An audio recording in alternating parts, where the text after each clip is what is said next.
Tila problemado ang ilang honorary consul sa Pilipinas matapos ang pagsuspende ng bagong honorary consul review ng DFA.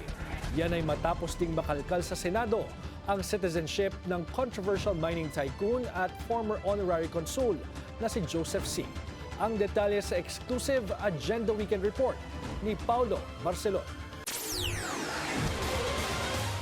Tila nagiging pahirapan na daw ang pagkakaroon ng honorary consulate sa bansa dahil sa bagong review ng honorary consuls ng DFA. Ang honorary consuls ay mga mamamayan ng isang bansa na maaaring magrepresenta sa ibang bansa at may mga tungkulin din silang kapareho ng isang resident ambassador sa Pilipinas. Ayon kay Honorary Consul of Peru to Calabarzon at PCCI Vice President for Trade Brian Ang, tila questionable ang timing ng nasabing direktiba ng DFA. Lalo't kamakailan ay inaresto ang Honorary Consul to Davao at Global Ferronickel boss na si Joseph C. na inaakusahan bilang Chinese national.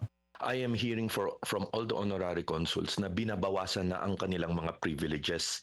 Like what, yung sir? naiyapas. Alam mo yung naiyapas ginagamit pagsundo ng mga diplomatic delegates na dumarating. Trabaho yun ng honorary consul. Yung consular plate, tinatanggal din.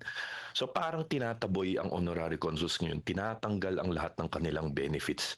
Short of saying, wag ka na mag-honorary consul. Dagdag ni Ang, hindi raw ito magandang pangitain para sa diplomatic image ng Pilipinas dahil magkakaroon ng representasyon ng mga bansang hindi kayang magtayo ng sariling embahada sa pamamagitan ng honorary consuls.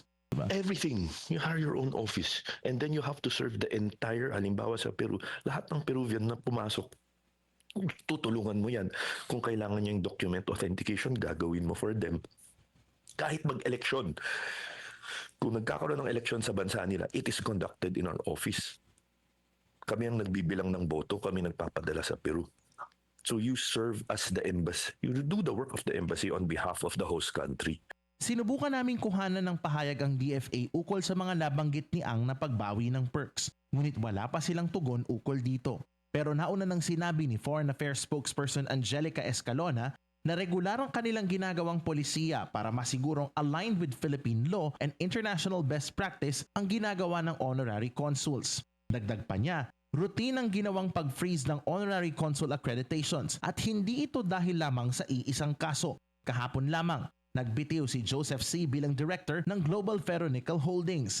Ayon sa isang disclosure sa Philippine Stock Exchange, sinabi ng Global Ferronickel na dahil umano sa personal considerations at best interest ng kumpanya ang pagbibitiw ni C, na nahaharap ngayon sa possible deportation matapos maaresto sa NAIA noong Agosto dahil umano sa fake Filipino citizenship nito. Para sa Agenda Weekend, Paulo Barcelon, Billionario News Channel.